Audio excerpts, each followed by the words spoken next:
including Punished by Rewards, The Schools Our Children Deserve, Beyond Discipline, Unconditional Parenting, The Homework Myth, and due out later this month, The Myth of the Spoiled Child.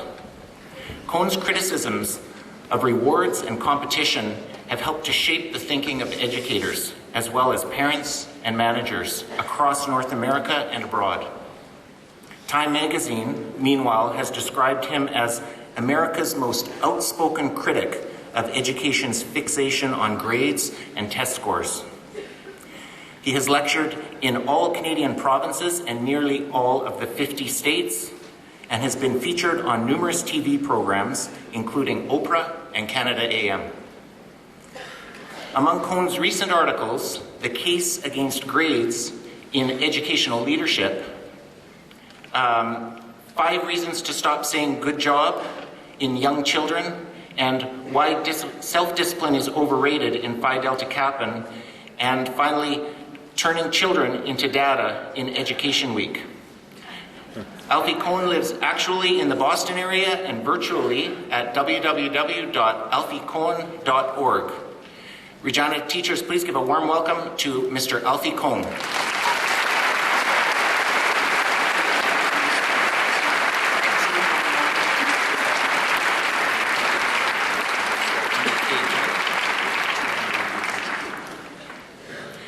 One quick announcement, there is a white Toyota Maxima, a license 299 DKG that is going to get towed right away, so you might want to move your vehicle.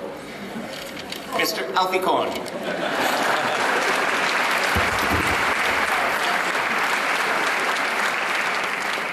I thought the white Toyota Maxima was a door prize. I'm so glad to see you. Delighted to be here again in Saskatchewan. It's a magical place for a visitor from the states below.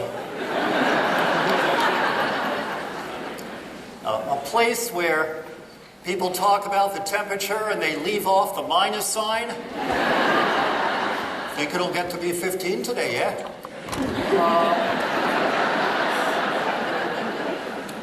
It's a place where there's even a kind of magic involved where education policy is concerned. It's delightful. It's a place where you can raise the graduation rate just by decreeing that it will go up.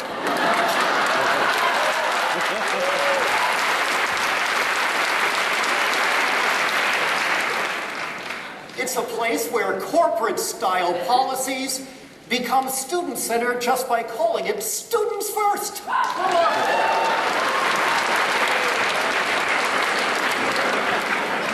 Like I say, magic.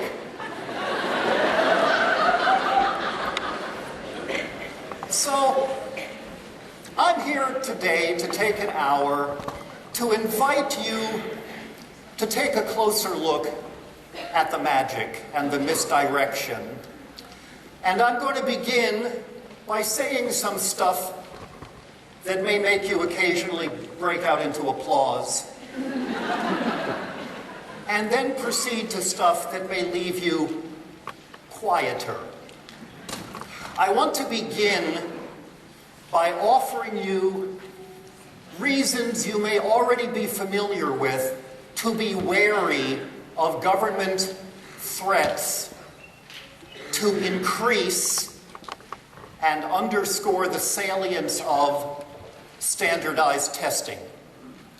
And then offer you a bit of advice about the posture you might take in protecting your kids from such a policy. But then I want to proceed to ask more unsettling questions about the whole sensibility that underlies standardized testing. To start with, let's make sure we understand the following. Standardized provincial tests are very useful for measuring the size of the homes near the schools. They are exquisitely accurate measures of socioeconomic status, to the point that social scientists have realized that you can predict 80 to 90% of the variance, that is the differences in test scores between one school and another, one community and another, one province and another, without knowing a damn thing about what happened in the classrooms. You tell me how much education the parents have had and how much money they make, I'll predict your scores on any of the tests that students are given. To that extent, so far, you're lucky in Saskatchewan that you're not doing what happens in other provinces and throughout the United States, which is to publish the scores as if you're giving people useful information about the quality of education. Make sure it stays that way. That's the first thing.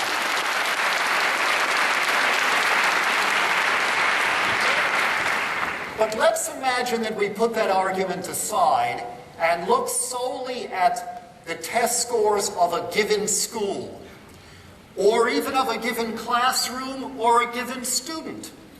And I'm not talking about some hypothetical test that the government says one day may be imposed. I'm talking about the RADs, or the DNAs, or the Canadian Achievement Test, or all of the other, or the EYEs at the early level, or all of the other standardized tests you're already imposing on children in this province. What if the scores on any of those tests went up a lot next year, and the demographics of your school stayed pretty much the same?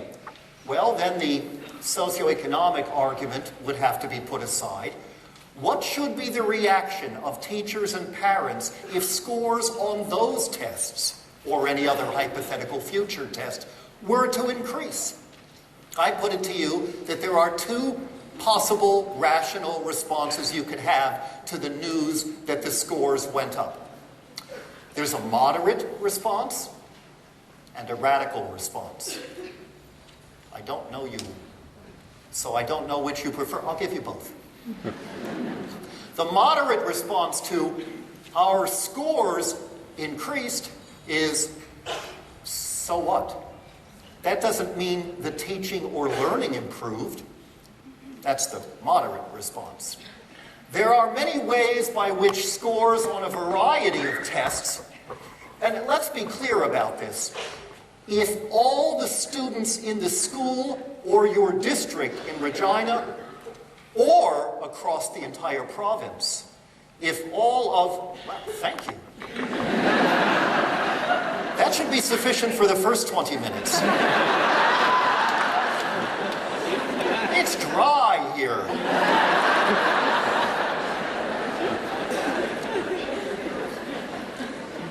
Where was I? Something to do with testing, I think.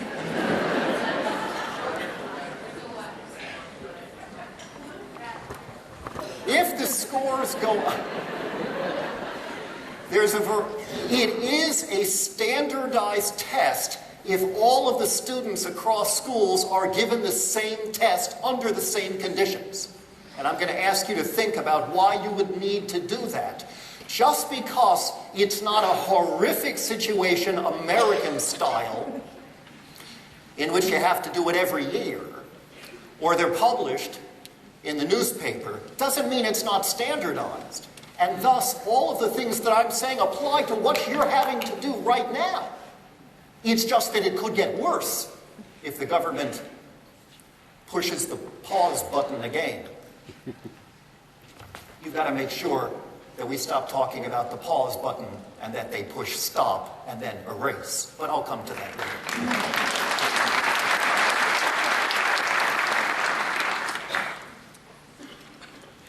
Our scores went up. So what? There are ways by which scores can increase without improving instruction at all. First, if your scores on any test were low last year, they are likely to be higher this year merely because of something statisticians call regression to the mean. Take a statistician out to dinner and ask. Second, a group of conservative economists calculated that 50 to 80% of the increase in scores or decrease from one year to the next is a reflection of differences in the environment or the fact that you've got a different bunch of kids in grade 3 this year, not necessarily due to anything in terms of instructional practices. And by the way, you get to the higher end of that range, 80%, irrelevant, it's not about instruction, when you're talking about smaller schools. If your school is, let's say there's fewer than 100 children in each grade level, you would expect, and some of your schools are smaller than that, you would expect remarkable rises and falls, lots of movement in test scores purely by chance alone. It's statistical noise. So that may explain why the scores went up. Or, the more pressure there is to raise scores, for whatever reason and by whomever, the more likely it is that games will be played with who takes the test and when, and who's exempted from it to make the adults look good.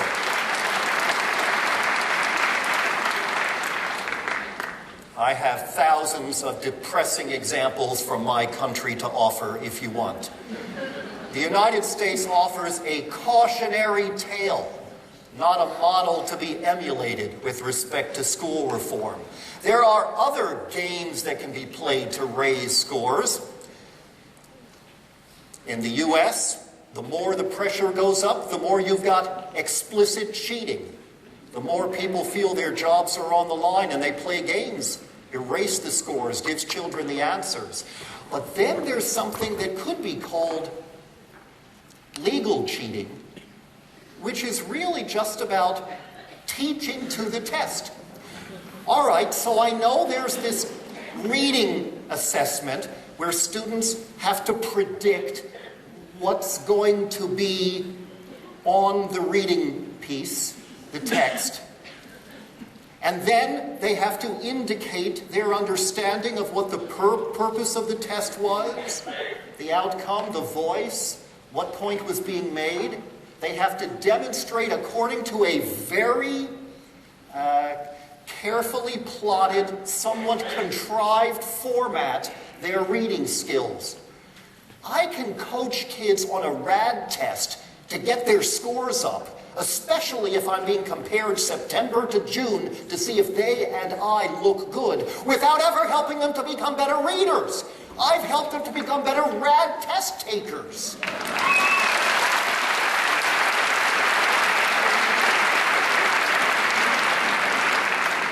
Thus, a rational parent, with your help, would say, the RAD test scores went up?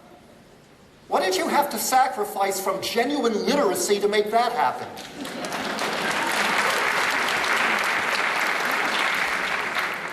The score on a DNA math test went up? Uh-oh. At best, the more time you spend getting kids accustomed to the content and format of a particular exam or assessment, the less valuable or statistically valid the results of that assessment are, because you have been teaching to the test. And we have example after example where another test was swapped out and put in that's supposed to measure the same thing. And the scores had been going up, and suddenly with the new test, they plummet. Oh no, what happened? I thought we were making great progress. We were so proud. We even have a YouTube video demonstrating our pride in what we've done. And we know it's not standardized because we call it formative. Poof! Magic in Saskatchewan again. The new test comes in that's supposed to measure the same stuff, and the scores on the new test are horrible. What happened? We were making such great progress. No, you weren't. It was an artifact of the particular test you were using.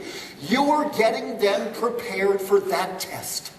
And so the moderate response to our test scores went up is So what? That doesn't prove anything, except that you've taken time away from other stuff to make them good test takers. It's like, let me use a healthcare analogy. It appears that some people with a background in healthcare are presuming to tell us how to teach children. So let me use a healthcare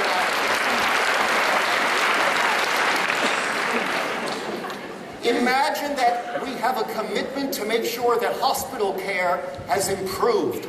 Naturally, we need to use measurements to find out if that's true, and so we decide when the hospital accreditation committee comes that what we shall do is look at fever rates and see how they're doing. Have we brought down the rates of people with fevers who are patients in the hospital? And we go around and stick thermometers into the patients' mouths. Mouths, if we're lucky.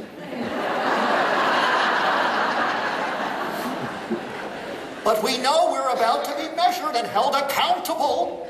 And so right before we get the thermometers in their mouths, a nurse comes around with cold drinks. Mirabile dictu, the fever rates are at an all-time low. Our citizens and taxpayers are getting their money's worth. We've held healthcare accountable, and we have progress to report. Please re-elect our government. Thank you. Good night.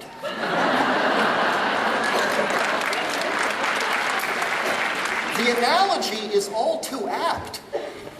Doing these kind of standardized assessments and trying to help kids get better on those assessments is a way of pretending we're making progress at education when we're really just improving scores on these not necessarily representative, reliable, valid, or valuable indicators.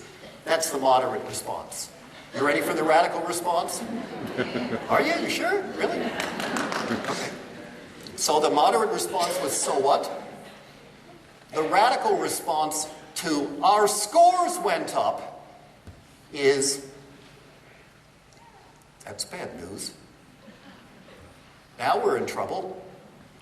In other words, it may be that higher test scores are not merely meaningless, but unfortunate. Let's talk about this kid. This kid does well on these measures, on the Canadian Achievement Test and so on. What does that tell us? Let me ask you, as classroom teachers, could you name, without even thinking about it long, kids you have taught who you know to be good thinkers, ingenious, interesting minds, but they just don't do well on these kinds of tests? Raise your hand if you have students like that. Have any of you, by the way, have the reverse situation? Where you have kids where you're not sure how much is really upstairs, but boy, do they test well. Have you had kids like that? Everywhere I go throughout Canada and the US, the hands go up. Standardized assessments simultaneously overestimate and underestimate students. They don't really capture what matters. Now, you'll have to take my word for it that teachers everywhere say yes. I have examples of that. But there are actually studies to corroborate this point. 3 of them that I have found, pretty obscure studies conducted independently, one with elementary schools, one with middle school, and one with high school. In each case, students were interviewed to get a sense of whether they tended to be deeper or shallower thinkers. What does that mean? Well, the deeper thinking kids, as they defined it, were those who tended to ask themselves questions while they read. They went back over what they didn't understand the first time spontaneously, and they tried to make connections between what was going on in class now and something they had learned earlier. The shallower thinkers did nothing. They simply made a beeline for what they thought must be the right answer. Different standardized assessments were then compared in each of these 3 studies to what happened as a result of those interviews. And in each case, there was a statistically significant negative relationship between test scores and the depth of thinking. Not a perfect negative relationship, not negative 1.0, or as you would say in Saskatchewan, 1.0. In other words, there are some students who are deep thinkers and they get good scores on these tests. And there are some students who are shallow thinkers and get lousy scores on these tests. But overall, if you're a betting individual and all you know about this kid is high scores on the test, you should be concerned about the depth of thinking. That's not because there's something weird about the kid. That's because there's something inherently limited about all standardized assessments, including the ones you're using now. So, at the level of the individual kid, it's not just meaningless, it may be troubling to hear about high scores there. At the level of your whole school or district, it becomes even worse. And here is where you can find the cautionary tale of the United States and what's going on in Alberta and BC and Ontario truly worrisome. Because there, the question becomes, at what cost, as I indicated before, have we raised those scores? Please learn from the United States. Please understand that in virtually all of our states at this point, scores on various tests are jacked up by turning whole schools into little more than test prep factories. And what they ought to be asking the parents in the US and in some parts of Canada is, do our little children still get enough recess and time for play? Is there still a commitment to arts and music? Are children still engaged in democratic decision-making in class meetings? Are they going out into the community through field trips to learn outside the school? Are they doing interdisciplinary project-based learning? Are there really rich, meaningful electives for high schoolers? And I don't just mean rigorous courses, I mean good courses. Do we have a learner-centered environment, or are you just focused on raising scores on bad tests? Because every hour spent trying to improve scores on these assessments is an hour not spent helping students to be critical, creative, curious thinkers.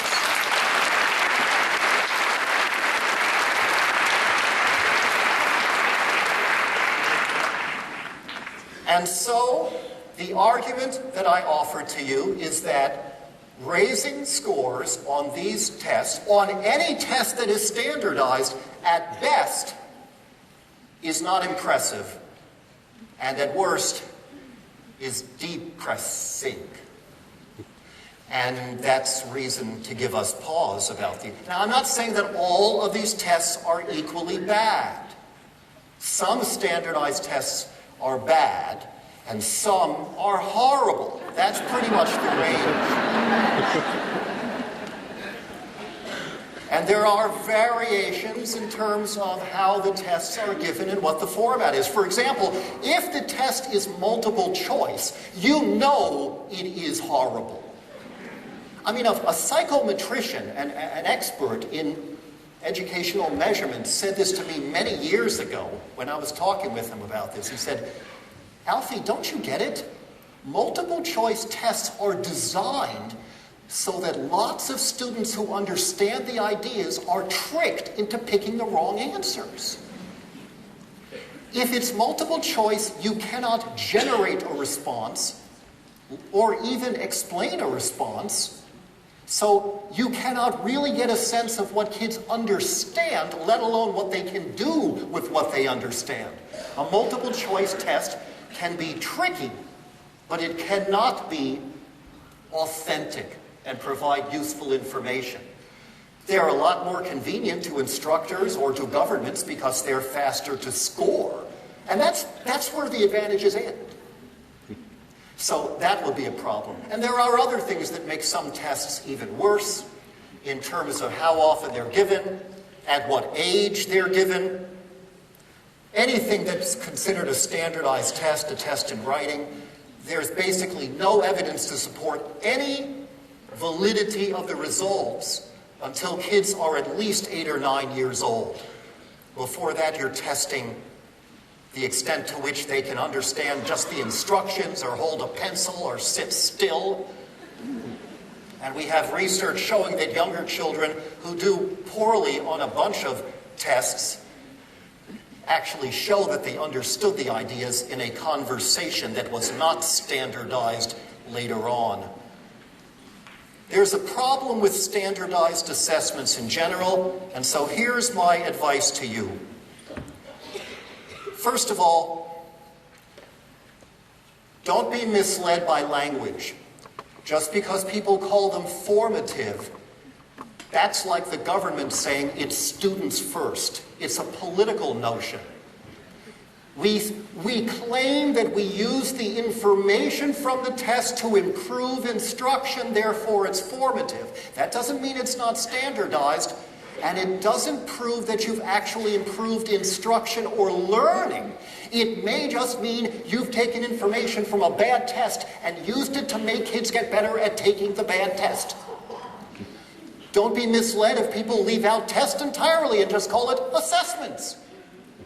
That doesn't mean it's become more useful or the assessment has become authentic.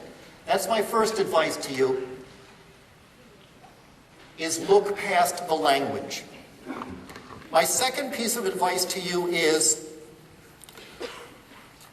educate and organize the parents. There's this weird thing that goes on throughout North America where public officials are more likely to listen to parents than to educators about questions having to do with education.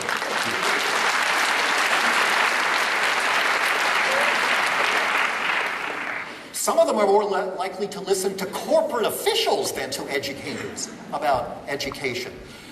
But what we have learned, those of us who've been fighting these battles in the US for many years now, is to make parents your ally. The kinds of things that I've been saying for the last 20 minutes are things you can steal if you find them useful.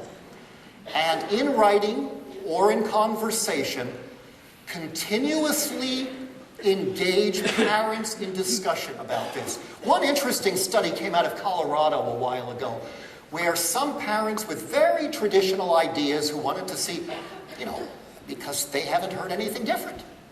They read the newspaper, and the newspaper coverage of education is like a series of monosyllables. Test scores go up, that's good.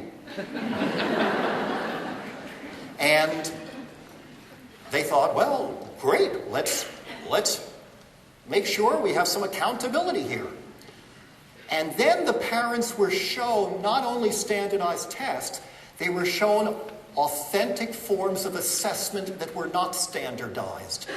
And when the parents were exposed to those, then the parents said, wait, that gives you a much better sense of how the kid thinks. How come my kids aren't getting those? They never knew to ask before. We need to help parents understand two things. One, what alternatives to standardized assessments look like and how they work. And second, what all of the hidden flaws are of the assessment you're using right now, let alone the possibility of doing them in a more high-stakes version, or doing them every blessed year, which would be a disaster for teaching and learning. Trust me, that's what we did with what we should call the Many Children Left Behind Act in the United States. There was a time when, you could count on a test at grade 4, and so all the teachers with seniority bid to go to grade 3 or grade 5 so they could teach, instead of having to worry about the test scores. Well, the government had a good solution to that. We'll test them every year so you have nowhere to run. We'll We'll squeeze out all the pockets of learning that were happening in between the test years. But we'll sell it to the public in terms of accountability and school reform and so on. And a lot of us have been pushing back hard on this, and one way to do that, I'm suggesting, is help the parents understand what goes on.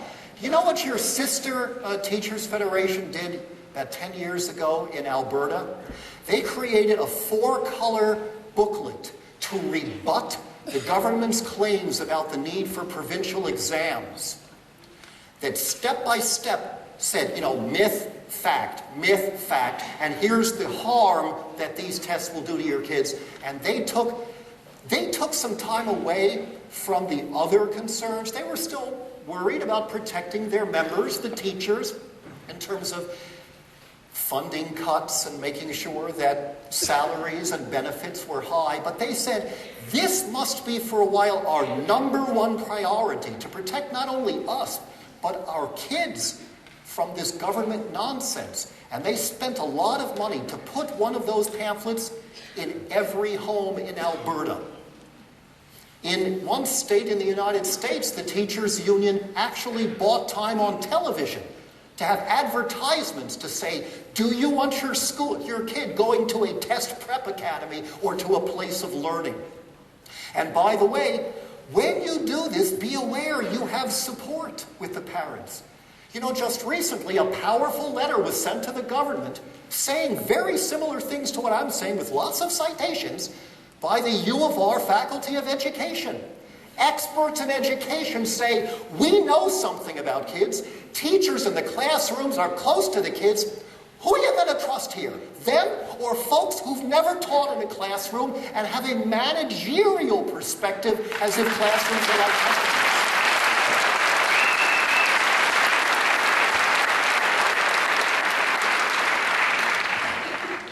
Get the parents on your side. Take a group that consists of an administrator, a classroom teacher, and a parent. Maybe a student too. Hey, how about bringing them in on the process since they're the ones most affected? And have that little group go and meet with the editor of your newspaper or your MLA and say, the more we're focused on testing, the worse things are in terms of learning. Have the parents tell stories about children who got the idea that they didn't do so well on the RAD test, for example, and were anxious about it. Began to doubt their own capability or their interest in school. Make sure they understand. Also, my advice is, make it clear that you're not afraid of being held accountable, as long as we're clear about what that means. Accountable for what and to whom? If we're saying that parents, taxpayers, and citizens want to make sure that Saskatchewan schools are high quality, you teachers should say amen to that. Let's make sure, though, that we never, ever, ever confuse high-quality schools with high scores on a standardized assessment. That's the important distinction.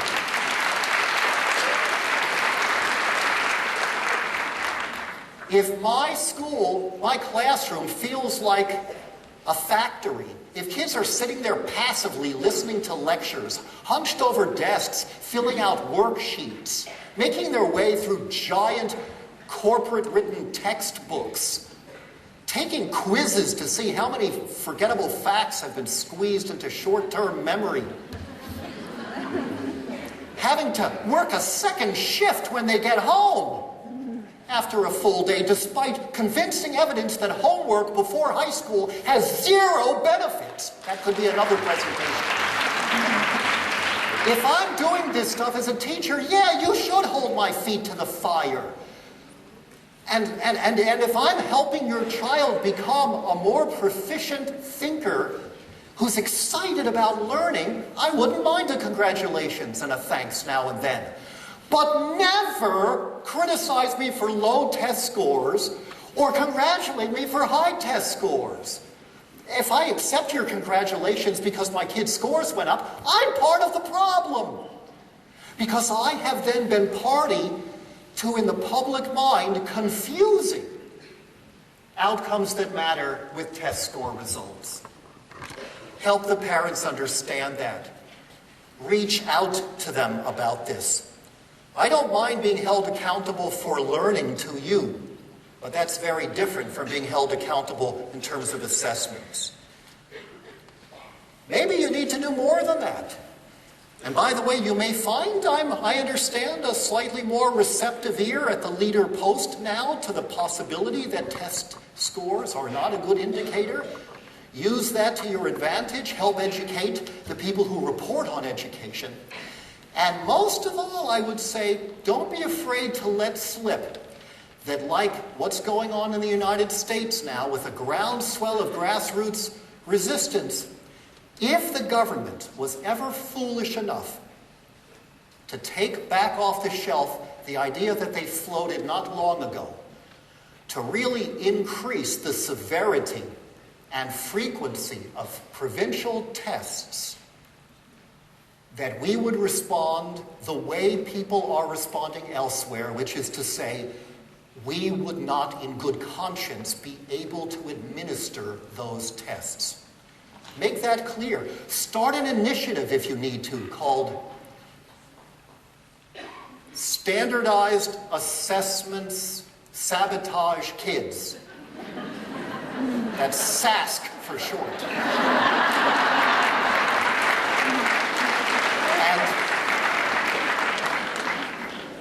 And remind the government and the news media of what happened years ago in Japan, when the government proposed a series of standardized assessments of this sort. The Japanese teachers, through their union, said, we will not break the shrink wrap on these tests. We would not in good conscience be able to give them out. Not because we're afraid of being held accountable for learning, but because they're bad for children. The Japanese, for what such cultural stereotypes are worth, do not have a reputation for this kind of rebelliousness and resistance. And yet, they said, this is a line we will not cross. And the government backed down, and there are no such tests now in Japan.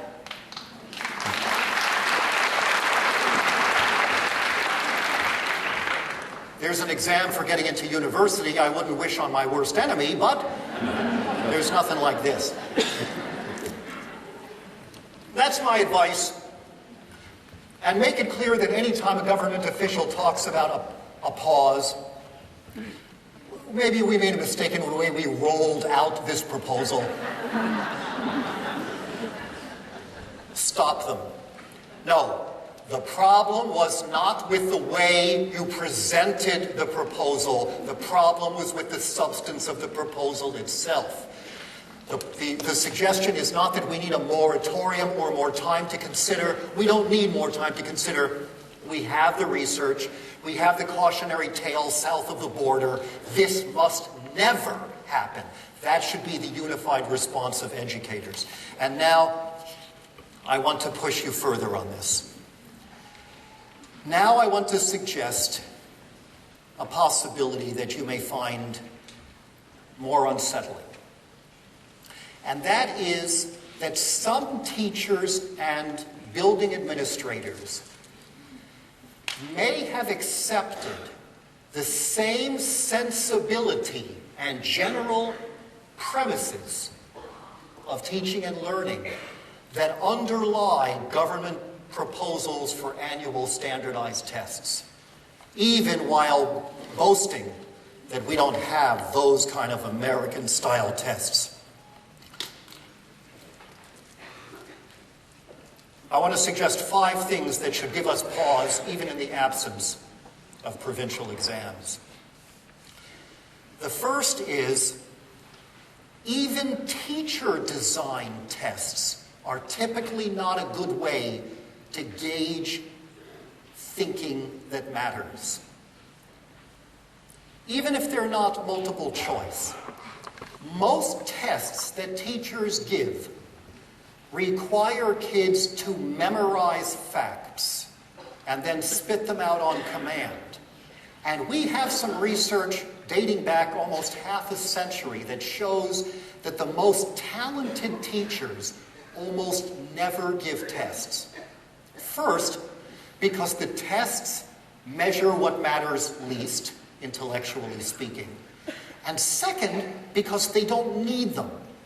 If you set up a classroom, and some of you know this better than I do, in which kids are actively engaged in projects where they are doing, not just listening, thinking and planning, ideally in groups, not just alone, that during the process of doing that, figuring that out, creating a structure by which they can redesign their bedrooms.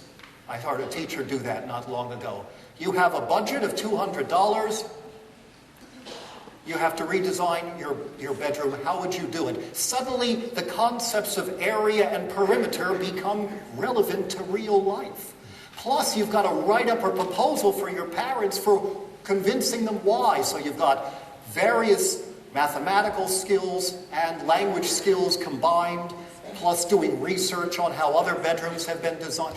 That's one example. There are many others too. We're setting up a restaurant with French food so that we're able to capture the nuances of the translation rather than taking a quiz on, as one student of mine once said, congratulating verbs.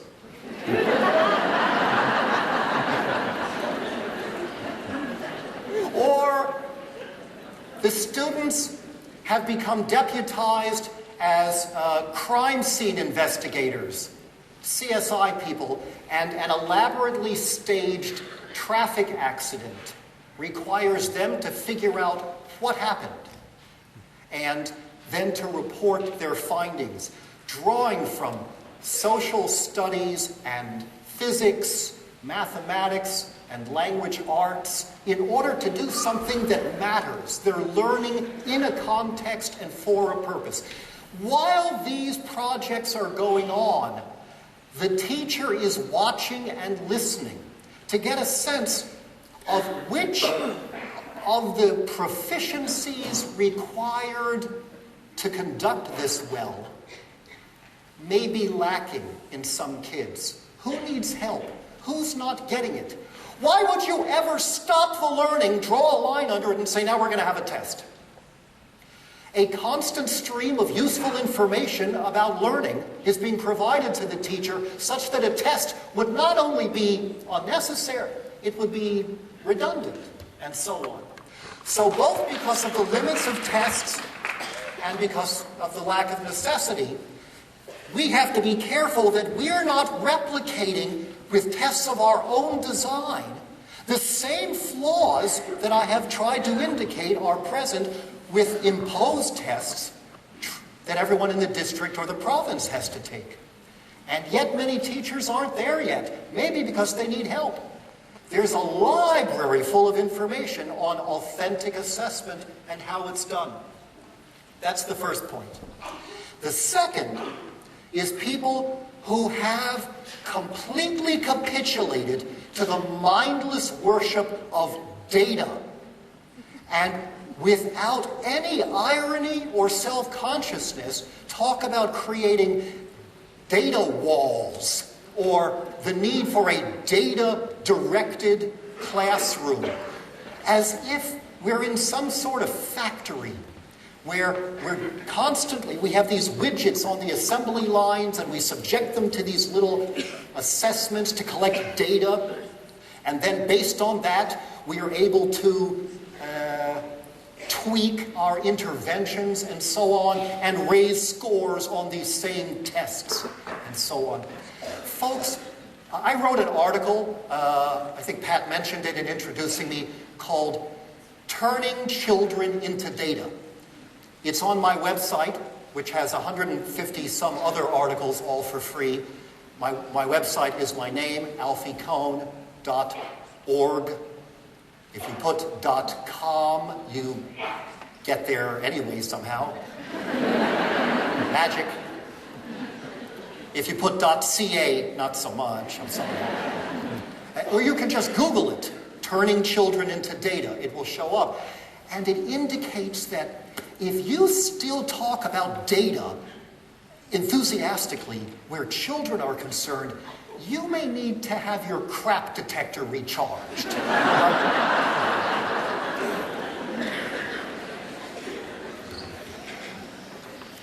These are not machines. Classrooms are not corporations that produce widgets.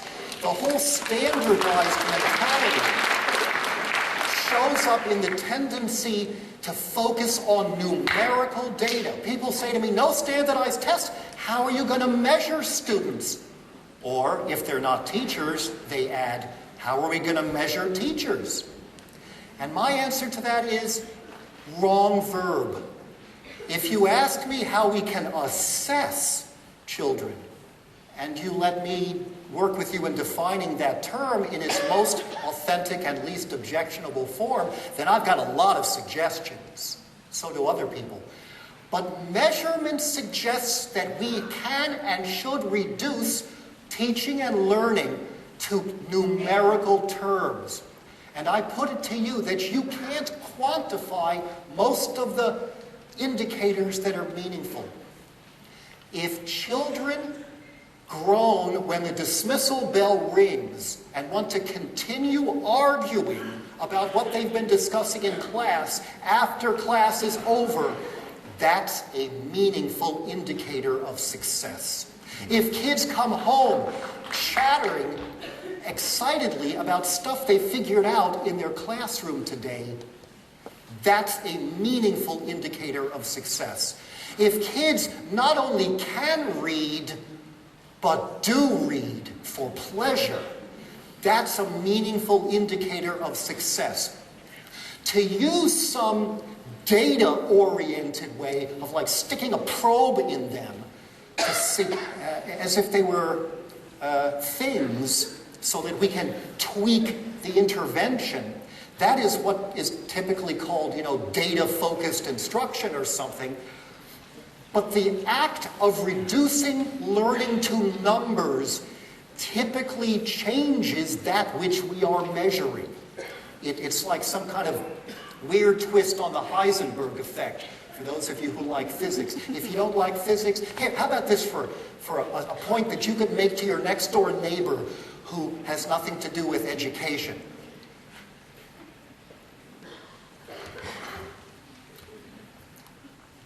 If it is easier to measure the number of semicolons used correctly in an essay than it is to measure the number of wonderful ideas in an essay. Therefore, the more focused we are on measurable outcomes, the more trivial the teaching will tend to become. That's important.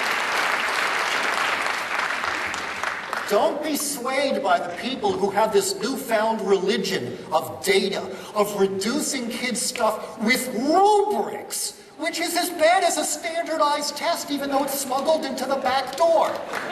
Watch what happens to children with rubrics. Is this a 3? I see with my own eyes children less engaged in writing, and with how writing can move and inform and excite a reader. Less focused on the reader's experience when the rubric is imposed, because now it's broken down into little bitty parts, because now it's not just about a holistic effect. Now we have to have not only a measurement, but a measurement with respect to these 5 subcomponents, with respect to organization and analysis and blah, blah, blah, blah. Each assigned a number. The more we fall prey to this data worship, the less likely it is that we're going to help kids become great writers who love writing. And the same thing is true of designing scientific experiments. If you have to use a rubric to remind yourself privately of what you think the relevant criteria are for assessing the kid's stuff, okay, do it in private. But never give kids the rubrics. Otherwise, you are draining the intellectual vibrancy of the assignment. This is critical. It's amazing how many teachers who hate standardized tests end up using these standardized forms of assessment in their own classrooms with pretty much the same effects, while boasting that we don't have American-style standardized tests. Linda McNeil is a relatively unknown American educator who said, I love this sentence, measurable outcomes may be the least significant results of learning. Measurable outcomes may be the least significant results of learning. I would love to see a principal print that out in 32-point Helvetica and frame it and put it on a school wall. I visit schools a lot, and over the years I've developed these shorthands when I visit classrooms. I have one called What to Look For in a Classroom. It's a table. It has good signs and possible reasons to worry. It's on my website, you can get it. I give it to parents and administrators all the time.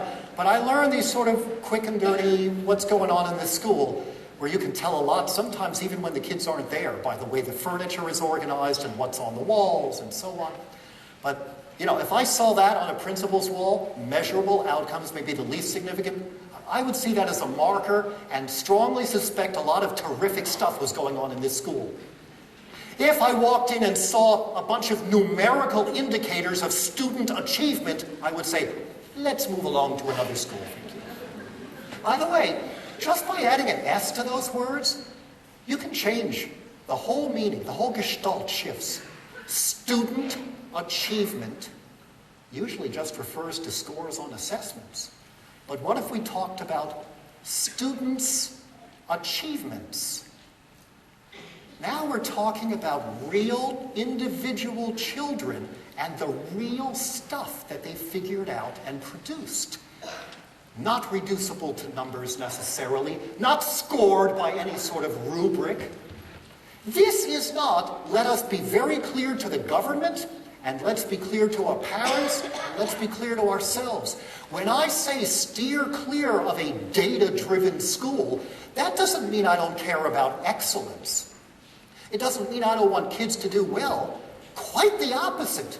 I want us to recognize and promote and nourish the kind of intellectual excellence that is not captured by data and indeed is undermined by a focus on data. That requires a shift for us. We can't just blame the government for this sensibility because there are teachers who have drunk the Kool-Aid, the data Kool-Aid. Third, beware of people who are really talking about expectations for kids. If you're 8 years old, you have to be here. If you're 9 years old, you're supposed to be here. If you're 10 years old, you're supposed to be here. And we actually talk with a straight face about reading at grade level, which suggests this kind of, again, relentless march through a predictable pattern of expectation, even though children develop at vastly different rates, especially younger children.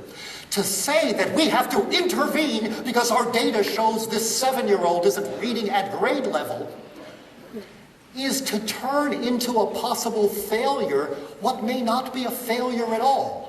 But the act of branding it as a problem that requires extra intervention may do more harm than good. And if we jack up the score on the bad test, we then congratulate ourselves on our response to intervention.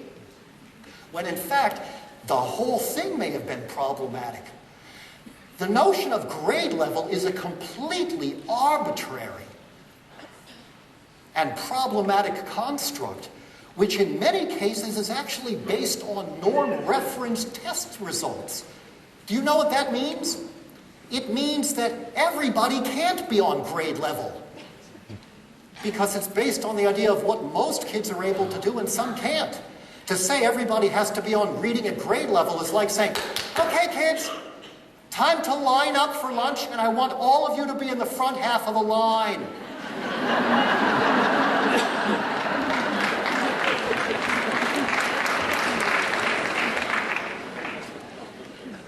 Beware of things based on sorting, and beware of rigid expectations for where every kid must be. Fourth, and this is the one that's going to be problematic, because now I know I'm picking at a scab. It's an appetizing metaphor, isn't it? Because now I'm going to say something that is so deeply inbred here that you may not have thought about it. Or you may have, but you didn't want to say anything about it. I've been to your province several times. I've had conversations about this issue. And I'm just going to give you an American's perspective. The extent to which your curriculum and its outcomes are standardized across the province and dictated to you exceeds the wildest dreams of the most right-wing American corporate school reformers.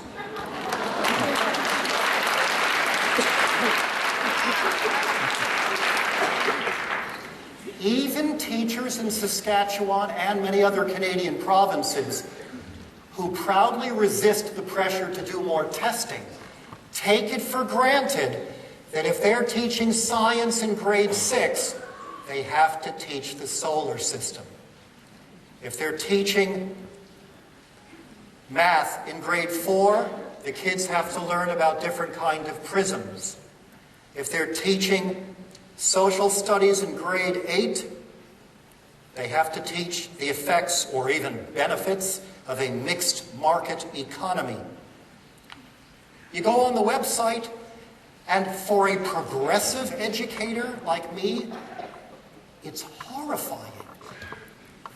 All of this suggests a degree of standardization that means that who your kids are this year, what their interests are, what questions they brought, don't really matter very much, because everybody this year has to learn about Venn diagrams or rocks and minerals or participial phrases.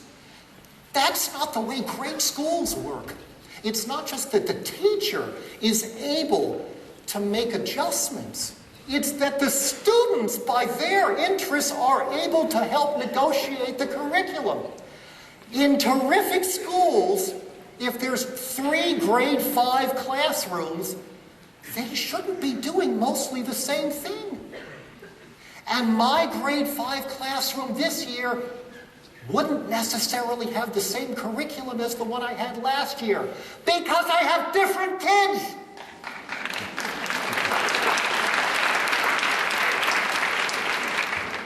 And so in my grade 1 classroom, we're having a morning meeting, and a child says, I want to talk about my cat, because I don't think we had a good name for my cat, because we called him Victor, but he had babies.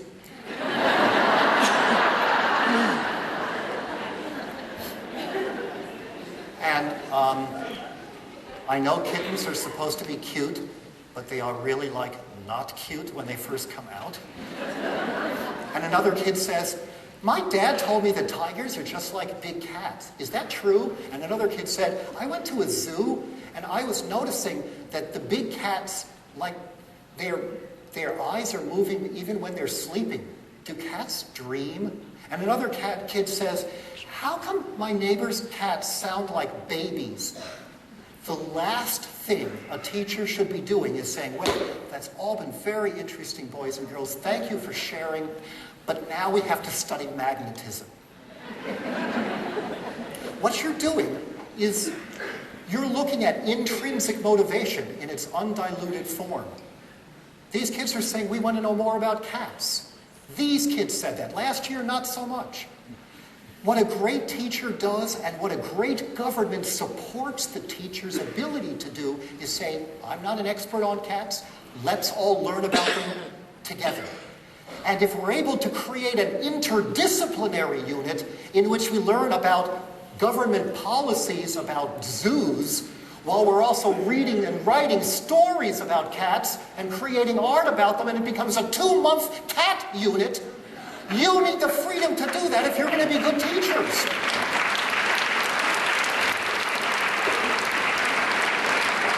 I would go so far as to say that in this auditorium, some of the very best teachers, the people where when I hear about them, if I have extra time, I want to sit in their classroom and take notes and learn. The ones where I say, oh my God, I'm sorry, I don't live in Regina, so my kids can't be in this teacher's classroom, except for the temperature.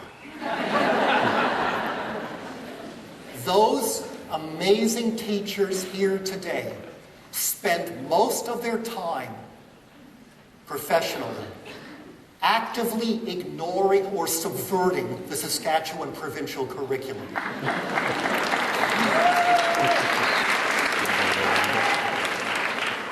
But let me quickly add that some not so great teachers ignore the curriculum too. The fact of ignoring or resisting the pressure to teach such and such doesn't magically make you a great teacher. It's rather that being a great teacher means that we can't have this kind of specific top-down approach with specific outcomes. That's what the tests are meant to enforce. Fidelity to a one-size-fits-all top-down set of outcomes. How sad would it be if we did the dirty work of the tests ourselves?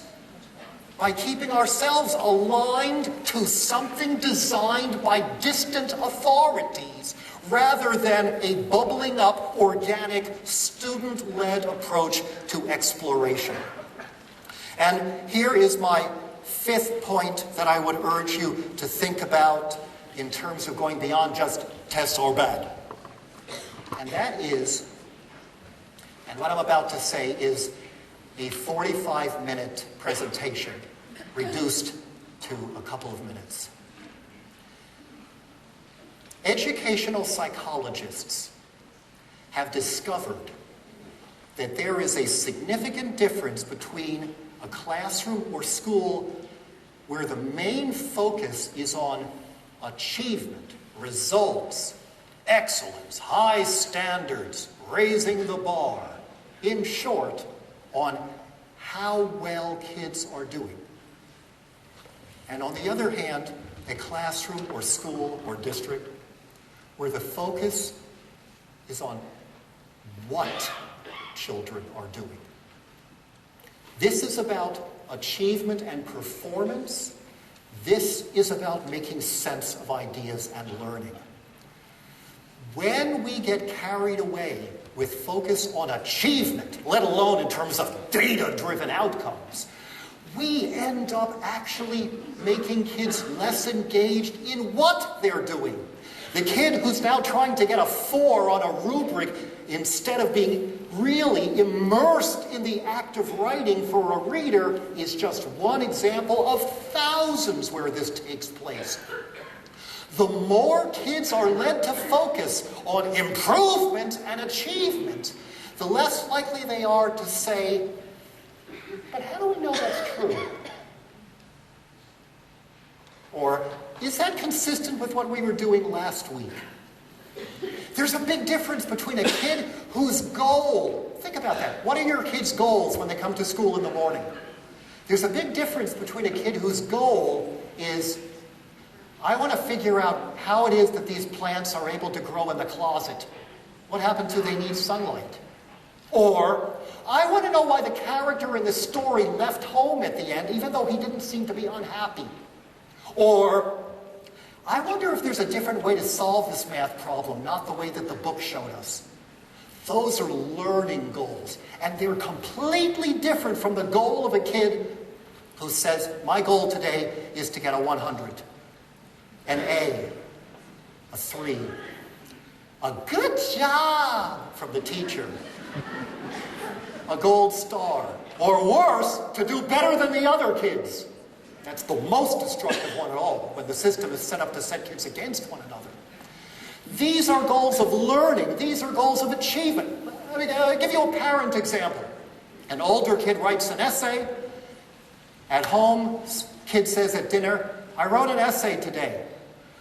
What's the parent's first response? For some parents, the response might be a learning question, like, how did you figure out what you wanted to write about? Assuming you're lucky enough to have a teacher who lets you decide. Or, did you already know what conclusion you would come to in the essay before you started? Or did the act of writing it kind of change your mind? Those are generative, interesting learning questions. And then there are, as we know, parents whose question is, what did you get on it? What did the teacher think? Is it better than the essays you were writing 2 months ago? Those are deeply anti-intellectual questions. And by the way, teachers who never grade individual assignments and are working to phase out grades altogether are far more likely to invite parents and students to be learning focused. The worst thing you could do, and this is a whole different talk, is the destructive effects of grades. Maybe when this session is over, those of you who are interested would I've agreed to do a question and answer session driven by your questions and interest right after that.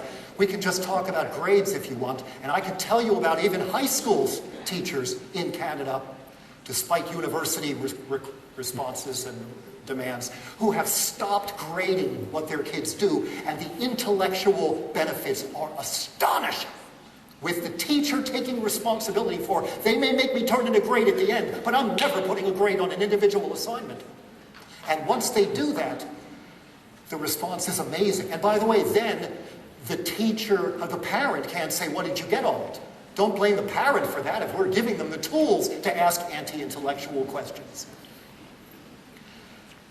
If we are able to do that, to push back against those responses, to create a student-centered and a learning-centered environment, rather than one that's about grades. Those of you who teach little children who are just learning to read, I'll put this to you in a different way. Would you like the kids to be focused on what it is they're reading, the content of the text? Or would you like them to be focused on how good they are as readers? What reading skills have they acquired? What is the level of their phonemic awareness? If you said, I want them to be focused on what they're reading, are your strategies for reading instruction and assessment consistent with that preference? Or are they getting the kids to take their own temperature constantly? So the focus is on how am I doing, rather than on what am I learning. Again, many well-meaning teachers who have never been invited to reflect on that distinction and all the research supporting the destructive notions, effects of the achievement-based approach. Many teachers are doing stuff in their classrooms that's not ideal for kids. It might as well have been done by government-imposed standardized tests. But they're not doing it, these teachers, because they're bad people or stupid or unqualified. They're doing it because they didn't get enough support, structural support, professional development to create classrooms where kids are making sense of ideas from the inside out.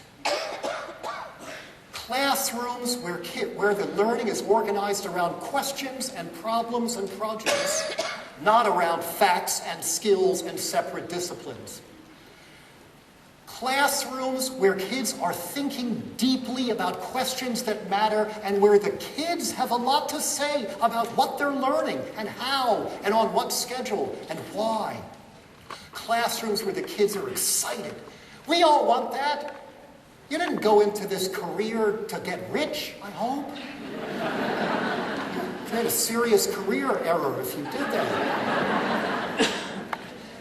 You did it And some of you do it under really difficult, challenging circumstances, day after day.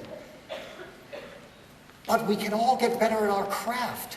And that's why we have to open our eyes, make sure our crap detector is turned in and say, oh my God, posting grades online, we will not have it. This makes grades even more salient, and they do that much more damage. The learning quality has declined as the salience of the grades has risen. We're going to fight it. And of course, I would never post grades on my classroom walls for the same reason, let alone set kids against one another. There's an enormous amount. It's exciting to think, but also challenging to think about how all of us can get better at what it is we do. But if our goal is to create excited, enthusiastic learners, then first, we must never confuse that outcome with higher scores on any standardized achievement. We must be prepared to organize and mobilize to resist that. And indeed, not just play defense and say, we don't want you to make it worse, government, but to say, how are we going to convince the superintendent and director in Regina Public Schools to move away from the constant tests that are already misleading us about the outcomes and doing damage to the learning. So we create a place where we're able to use authentic, qualitative indicators. That requires some rethinking of our practices, and that creates a gulp. If you come up to me now and say something like, that was great, I agreed with everything you said, I'll say thank you, because I was brought up right. But what I get up in the morning for, and why I take the series of planes and dog sleds to get here, is the possibility that somebody might say, well, at the beginning I was clapping, and now you've made me kind of disoriented. Now I may have to rethink a lot of what I was doing that I thought was on the right track. I need help to do it better. I'll say, that's why I came to Regina. Good luck, and thanks so much.